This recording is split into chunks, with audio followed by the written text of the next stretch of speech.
what we're doing with Money Confessions is creating a safe space for us to share our money mistakes, regrets, stressors, so that we can all learn and grow together, right? Because so often we have someone who wants to join us.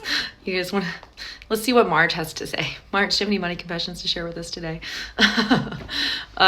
So a safe space where we can all learn and grow together. So often, we're trying to break down that stigma of talking about finances because we know we all make money mistakes. And the more we talk about them, the more we put them out there, the more that we can learn and grow together.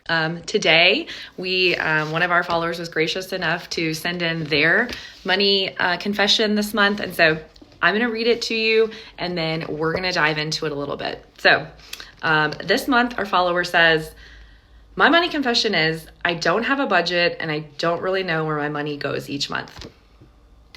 Okay.